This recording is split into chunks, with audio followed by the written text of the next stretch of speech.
আমি আপনাদের সাথে লাল শাকের ডাঁটা দিয়ে আলু করলা চচ্চড়ি রেসিপি শেয়ার করছি। এখানে কেটে রাখা লাল শাকের ডাঁটাগুলোকে আমি নুন আর গরম জলের মধ্যে আমি কিছুক্ষণ ভাপিয়ে নেওয়ার পরে তেলের মধ্যে 5 ফোড়ন দিয়ে দেবো। তারপরে কেটে রাখা করলা আলুকে আমি প্রথমে ভালো করে লাল হওয়া অবধি ভেজে নেব। আলু করলা ভাজা হয়ে গেলে বাকি কেটে রাখা সবজিগুলোকেও আমি একে একে দিয়ে এর মধ্যে ভালো করে ভেজে নেব।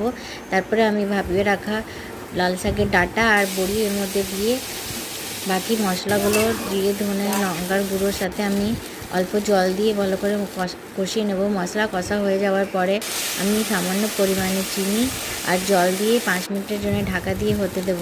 যখন এটা হয়ে আসবে তখন আমি নামাবার একটু আগে 1 টেবিল চামচ সর্ষে বাটা আর এক চামচ আটা দিয়ে আমি নাড়াচাড়া করে গামাখা করে নামিয়ে নেব।